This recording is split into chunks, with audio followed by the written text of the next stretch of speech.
네, 이번 2부는 6.25 전쟁에 대한 이슈와 진실에 대해 얘기 나눠볼 텐데요. 박사님 1부에서 6.25 전쟁에 대한 개관, 설명들 잘 얘기해 주셔서 잘 들었습니다. 근데 2부에서 이렇게 잘 알려지지 않았던 이야기들을 들으려고 하니까 더 기대가 되는데, 사실 해방 이후에 이 남북한 분단되고 나서 5년이 채 되지도 않았는데요. 남한이 기습 남침을 당했단 말이죠. 왜 우리가 그런 상황에 처했어야 할까요? 이유가 있나요, 혹시? 네, 그 전쟁 역사를 보면은 네. 기습이라고 하는 것은 늘 공격자가 사용하는 수단이고 방법입니다. 그리고 성공 가능성도 아주 높아요.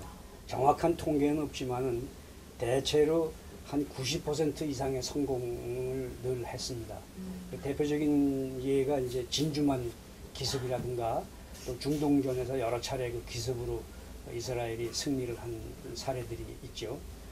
북한도 마찬가지로 기습을 하기 위해서는 상대방을 기만하고 해이되도록 그렇게 만들어야 되는데, 그렇게 하기 위해서 북한이 당시 위장평화 공세를 했습니다.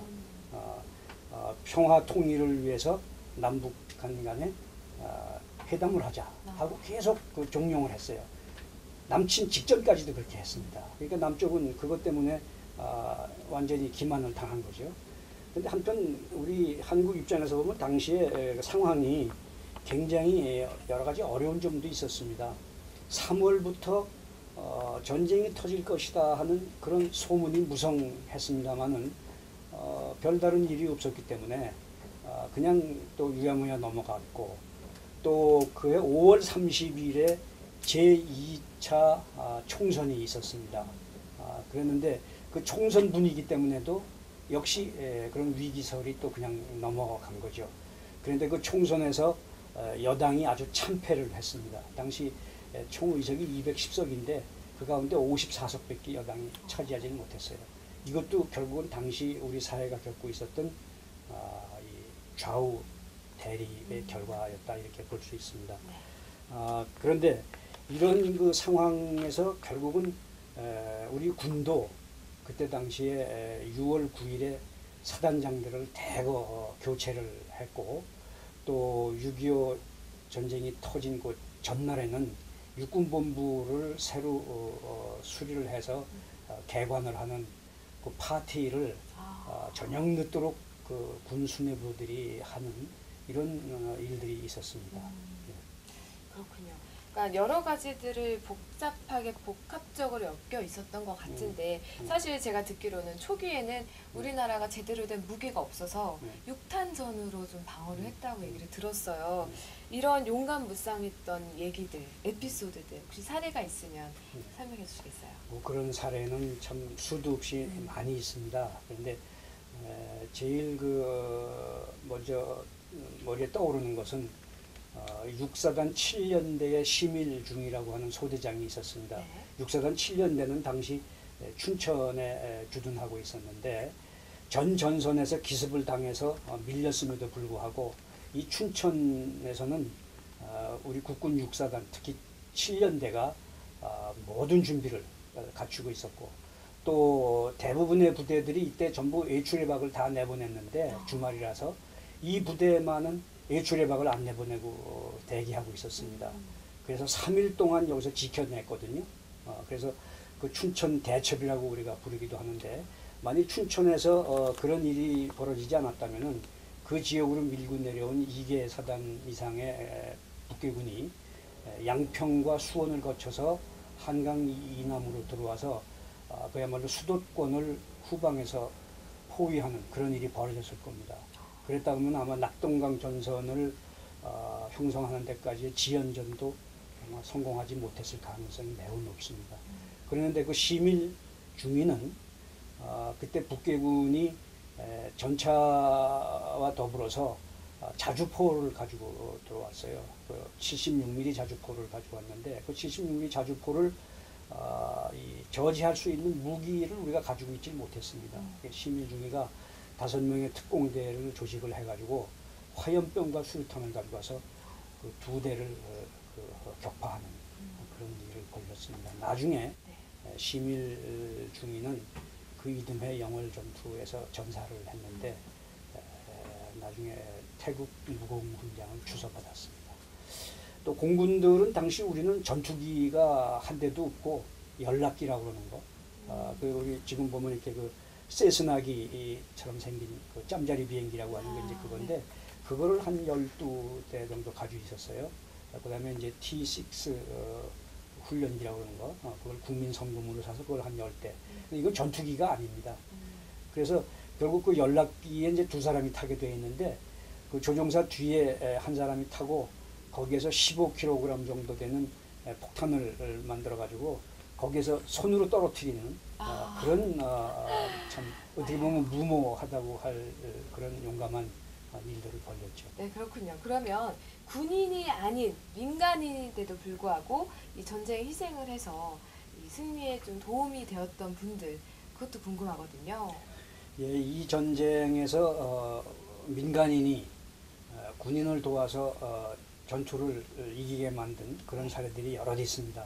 그 가운데에서도 특히 그 후퇴를 하는 과정에서 두 개의 아주 대표적인 사례가 있는데 하나는 50년 7월 6일에서 7월 7일 사이에 충북 음성 북방의 동랑리라고 하는 지역이 있습니다. 네.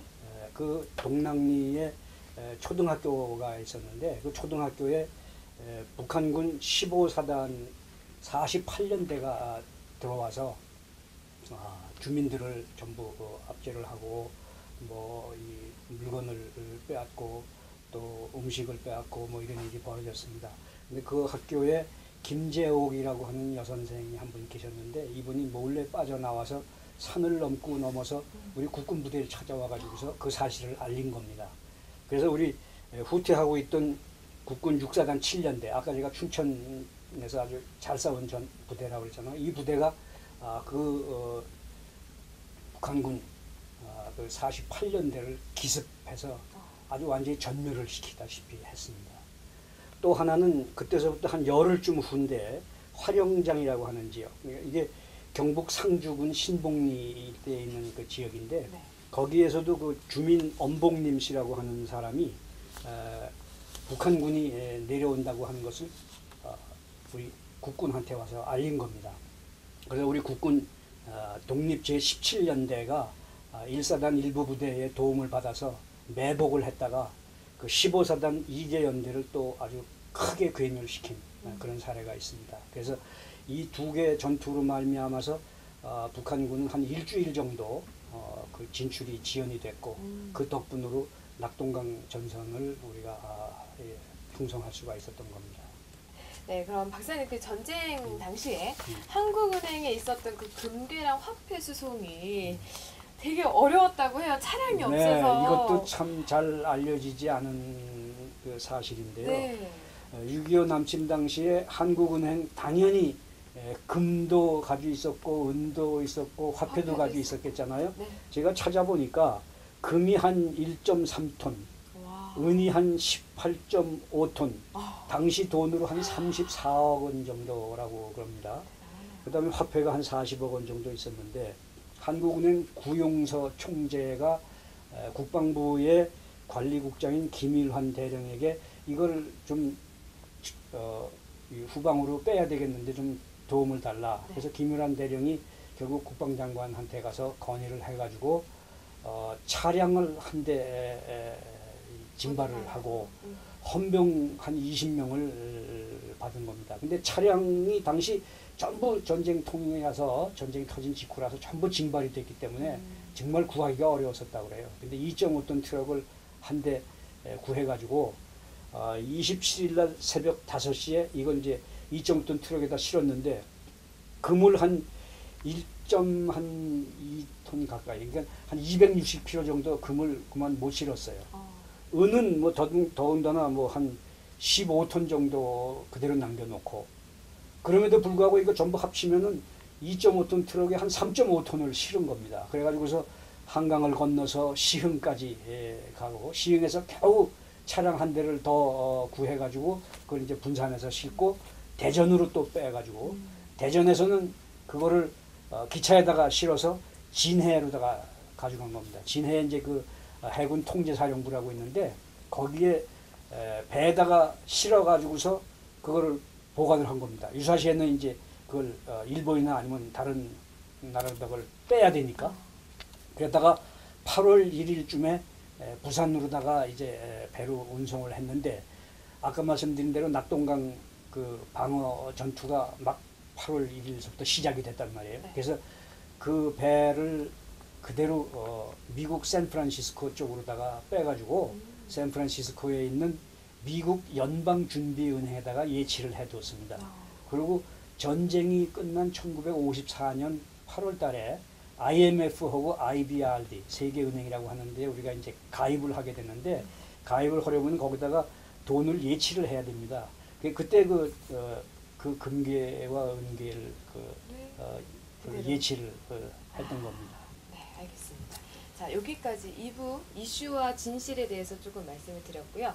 3부에서는 이 전쟁에 대한 에피소드들 조금 더 자세하게 박사님과 말씀 나눠보도록 하겠습니다.